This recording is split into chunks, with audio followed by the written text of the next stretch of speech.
Gloire, honneur et majesté, la puissance sera l'agneau.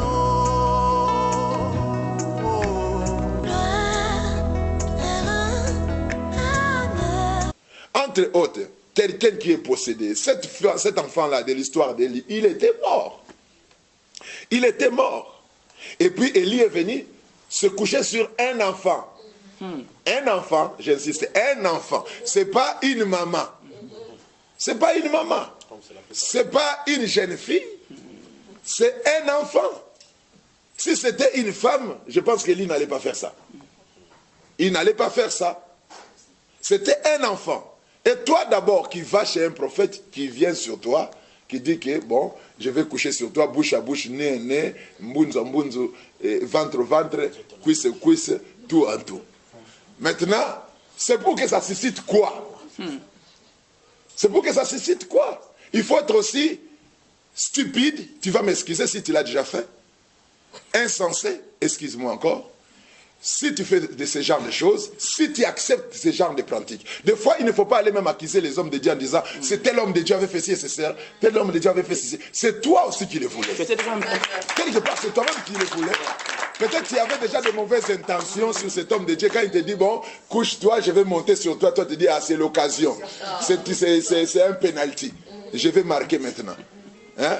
Il faut être intelligente, sage, surtout nos sœurs. Il faut être intelligent. Parce que les choses comme ça, on ne les fait pas sur les hommes. Et cet enfant était un garçon en plus. Hein? Il a fait ça sur un garçon, pas sur une femme. Le corps d'une femme détient certaines énergies. Donc, il n'est pas facile de se coucher sur une femme tranquillement. Comme ça, et le tout de la femme te touche et touche le tout de ton corps. Même quand on est spirituel. La Bible dit fouiller l'impudicité. La Bible ne dit pas que résister à l'impudicité. Non, l'impudicité, on la fouille. L'impudicité est plus puissant que le diable. Amen. Attention, le diable a produit l'impudicité, mais l'impudicité est plus puissant que le diable. La Bible dit ceci, résistez au diable et il fuira loin de vous. Quand vous rencontrez les démons, la Bible dit, chassez-les et ils vont partir. La maladie, on nous dit, impose les mains et la maladie va partir. Mais pour l'impudicité, la Bible dit, fouillez. Fouillez. Ça dit, ne cherche même pas à résister.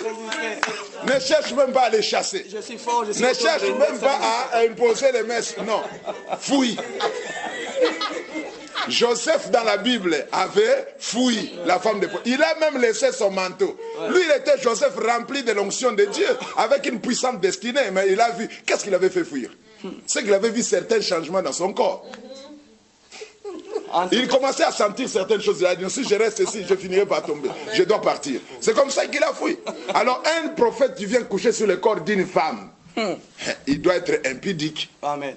Il doit aimer l'impudicité. Et une femme qui se laisse qu'un prophète couche sur elle, comme ça, c'est que cette femme-là est aussi impudique. En tout cas, donc, il faut à tout prix comprendre que ces choses ne sont pas des pratiques de la délivrance. Même pas une pratique de la guérison. Ce n'est même pas une pratique de la guérison, c'est une pratique de l'impudicité. Donc, il faut... Ce sont des désirs charnels en manifestation. Donc, il faut les laisser. Que Dieu vous bénisse. Merci beaucoup, Dr Abraham. Vous voyez l'ambiance qu'il y a ici sur le plateau. Franchement, bien aimé, nous rigolons, nous faisons des choses, mais il y a des couples qui ont connu des problèmes sérieux. Il y a des femmes qui ont connu de telles choses et aujourd'hui, elles sont animées par des culpabilités terribles. Pourquoi? Le docteur Abraham vient de le dire tout à l'heure, que quelque part, ou soit la femme a été ignorante, je ne sais pas quel niveau, ou tout simplement, il y avait déjà un désir désintéressé en elle, qu'il a cherché tout simplement l'occasion pour sauter là-dessus. Je vais prendre un exemple dans la Bible. Un homme comme Paul, l'apôtre Paul, il dit à l'église de Corinthe, ici à l'église de Galate, il dit, si même un ange du ciel venait vous annoncer un autre évangile, que ce que vous avez reçu de moi, qu'il soit anathème, c'est-à-dire qu'il soit maudit. Il ne parle pas des hommes, hein. Il dit, même si un ange descendait du ciel et qu'il vous apportait un autre évangile, c'est pour dire, quel quelle que soit l'onction surdimensionnée d'une personne sur la terre, il n'a pas le droit d'enfreindre les principes de l'évangile.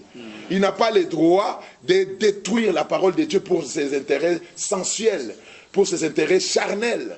C'est-à-dire, nous devons connaître les limites des hommes de Dieu. Les hommes de Dieu sont aussi limités par la loi biblique.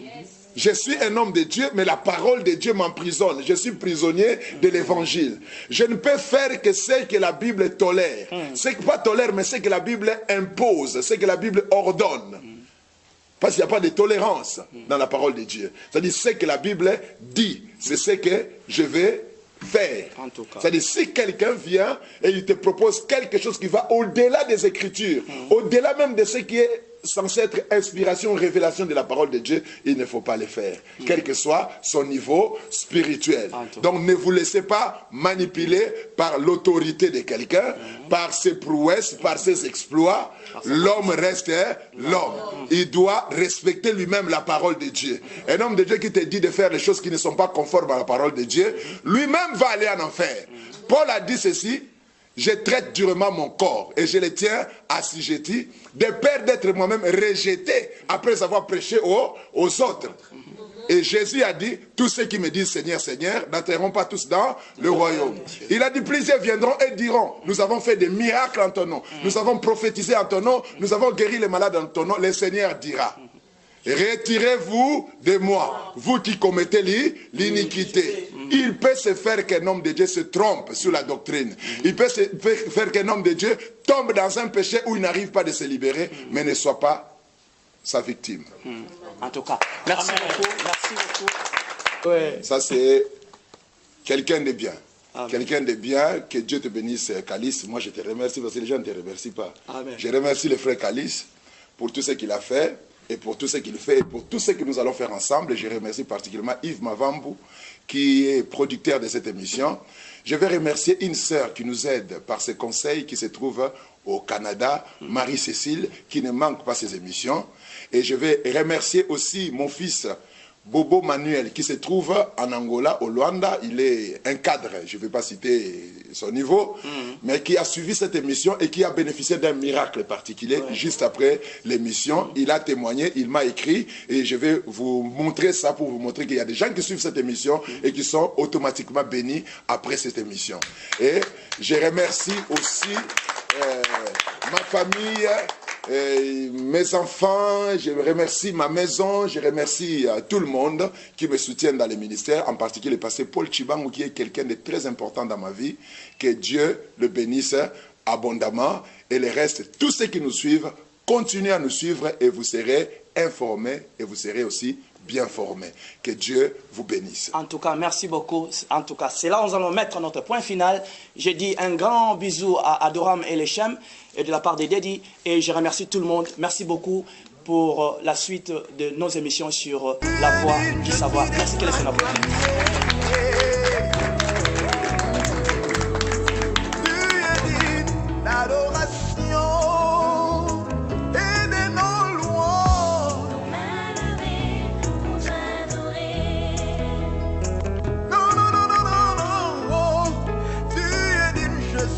Acclamé.